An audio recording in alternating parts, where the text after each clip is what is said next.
Hello students, good morning to all of you. Class 12th, lecture number 9, Unit Chemical Kinetics.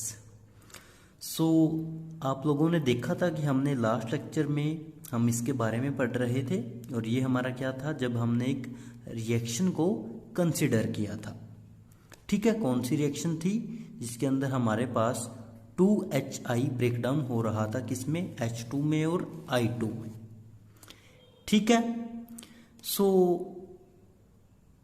अब हमें क्या करना है, इसी चीज को थोड़ा प्रोसीड करेंगे आगे की तरफ। देखिए यहां तक हो गया था ऑलमोस्ट, चलिए आगे। कहता है so the rate of decomposition of HI is twice and the rate of formation of H2 and I2 to make equal the term HI divided by 2।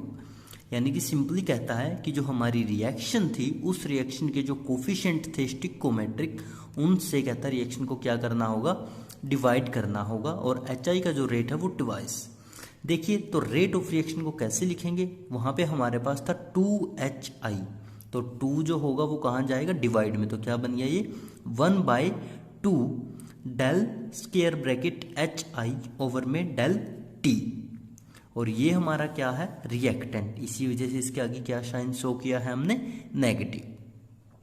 ठीक है, तो कहता है ये किसके इक्वल होगा, ये इक्वल होगा del square bracket H2 divide by del T के, और del square bracket I2 divide by del T के।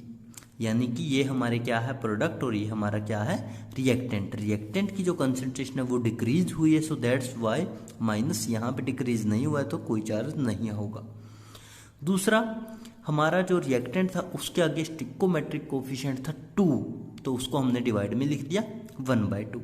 बट जो हमारे प्रोडक्ट थे H2 एंड I2, इनके आगे कोई भी स्टिकोमेट्रिक कोफिशिएंट नहीं लगा हुआ था, तो इस वजह से हमें कोई चीज डिवाइड में करने की जरूरत नहीं पड़ी, यानी कि जो नंबर होगा। क्लियर, चलिए आगे देखते हैं। आगे कहता है कि note for the gaseous reaction at constant temperature, कि जो गैसियस रिएक्शन होगी कहता वो कैसे है, कांस्टेंट टेम्परेचर पे, यानी कि उनकी कंडीशन दे दी। Concentration is directly proportional to partial pressure of species, कि जब गैसियस कोई रिएक्शन होगी और उस दौरान जो टेम्परेचर होगा वो कांस्टेंट होगा, तो कहता जो उस रिएक्शन की कंसंट्रेशन है वो डायरेक्टली प्रोपोर्शनल मानी जाएगी उसके पार्शियल प्रेशर के। किसके पार्शियल प्रेशर के, यानी कि जो वो स्पीसीज हमने ले रखी होगी उस दौरान। Clear, so hence the rate can also the rate of change in partial pressure of the reactant or the product। तो कहता फिर आप लोग गैसियस रिएक्शन के केस में जितना चेंज इन पार्शियल प्रेशर होगा, ठीक है, जितना rate of change of partial pressure होगा, चाहे वो रिएक्टेंट का हो चाहे वो प्रोडक्ट का हो, उसी को हम क्या मानेंगे, इस रिएक्शन का रेट। कौन सी का, गैसियस रिएक्शन का। ठीक है, तो यहां पे ये जो टॉपिक है ये कंप्लीट हो जाता है। ठीक है स्टूडेंट्स, यहां तक। चलिए आगे नेक्स्ट टॉपिक स्टार्ट करते हैं। Next topic is factor influencing the rate of reaction, कि ऐसे कौन कौन से फैक्टर है जो किसी भी रिएक्शन को क्या करेंगे, इन्फ्लुएंस करेंगे, उसके जो रेट है उसके ऊपर इफेक्ट डालेंगे।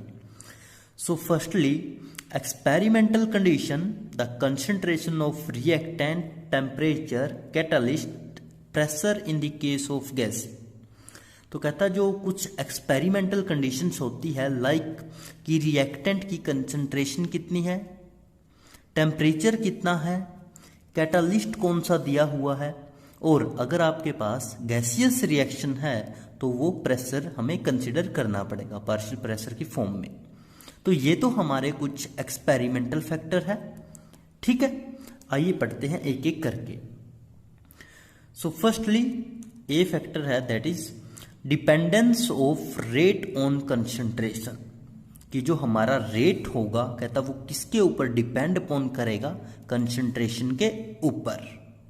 कैसे, the rate depend upon concentration of one and more reactant और प्रोडक्ट। कहता जो रेट होगा किसी भी रिएक्शन का वो डिपेंड अपॉन करेगा कंसंट्रेशन के ऊपर। किसकी कंसंट्रेशन? रिएक्टेंट की हो सकती है और प्रोडक्ट की हो सकती है। दूसरी चीज, ऐसा नहीं है कि रिएक्टेंट एक ही हो सकता है, दो टाइप के रिएक्टेंट हो सकते हैं, तीन टाइप के रिएक्टेंट हो सकते हैं, depend upon the reaction. The representation of a rate of reaction in terms of concentration of reactant is known as rate law और rate equation और rate expression। देखिए चैप्टर के स्टार्टिंग से ही एक ही चीज पढ़ते आ रहे हैं कि जो किसी भी रिएक्शन का रेट है that is depend upon the concentration of reactant and product. या तो वो रिएक्टेंट की कंसंट्रेशन पे डिपेंड अपॉन करेगा या वो प्रोडक्ट। और इसी चीज को यहां पे उसने क्या बोल दिया? रेट लॉ या फिर रेट इक्वेशन या फिर रेट एक्सप्रेशन। ठीक है, तो एक नई टर्म आज इंट्रोड्यूस होगी। चलिए नेक्स्ट, दूसरा जो बी फैक्टर है दैट इज रेट एक्सप्रेशन और रेट कांस्टेंट। अब ये रेट एक्सप्रेशन हमने यहां पता लग गया कि वो क्या होता है, साथ में क्या पढ़ना है अब? रेट कांस्टेंट के बारे में। तो देखिए, as we know that rate depend upon concentration of reactant. हमें भी पता है कि जो रिएक्टेंट की कंसंट्रेशन है उसी के ऊपर रेट डिपेंड अपॉन करता है। आगे कहता है if our concentration increase then rate increase, if our concentration decrease then rate decrease. सही बात है, बिल्कुल यही हमने बताया था। आर का मतलब रिएक्टेंट की, जब कहता है रिएक्टेंट की कंसंट्रेशन इंक्रीज होगी तो रेट भी क्या होगा? इंक्रीज। अगर रिएक्टेंट की कंसंट्रेशन कहता है डिक्रीज कर जाएगी तो रेट भी क्या करेगा? डिक्रीज करेगा। ये आप लोगों ने पढ़ा भी था कि जब रेट डिक्रीज करता है फिर हम उसे माइनस में शो कर देते हैं। ठीक है, ये हमारा रेट एक्सप्रेशन के बारे में हो गया यहां तक।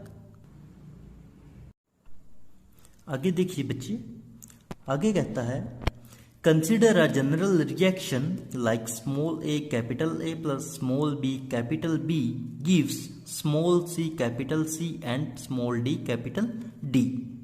तो ये हमें कोई भी एक जनरल इक्वेशन रिएक्शन हमें कंसिडर कर लेनी है। कहता है यहाँ पे जो स्मॉल ए बी और सी डी है ये हमारे क्या है? ये है स्टिकोमेट्रिक कोफिशिएंट। पहले भी हमने बताया था कि जब रिएक्टेंट या प्रोडक्ट के आगे जो दिया होगा वो आपका स्टिकोमेट्रिक कोफिशिएंट होगा और वो ज़्यादातर क्या होता है? नंबर होता है, 1 2 3 4 कोई भी। ठीक है, तो ये ए बी सी डी क्या है?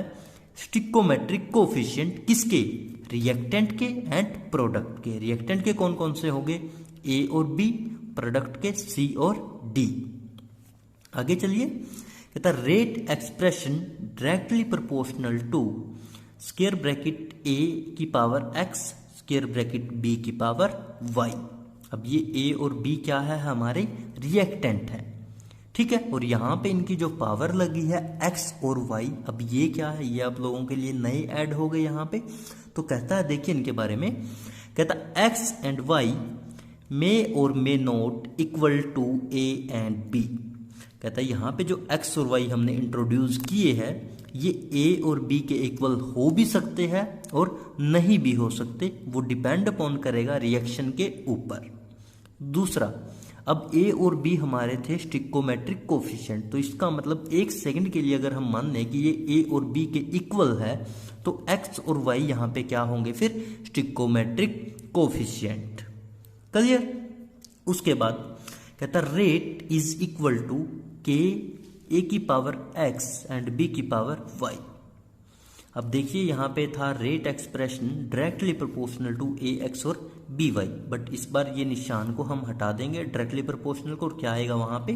के आएगा, यानी कि रिएक्शन इज इक्वल टू के ए की पावर एक्स बी की पावर वाई। फिर रेट को कैसे लिख सकते हैं? रेट हमारा क्या होता है कि minus D square bracket R over D T. ठीक है, ये किसके इक्वल होगा? इज इक्वल टू के ए की पावर एक्स बी की पावर वाई। और कहता है ये जो इक्वेशन होगी that equation is known as differential rate equation. तो यानी कि हम इस इक्वेशन को क्या कह सकते हैं, डिफरेंशियल रेट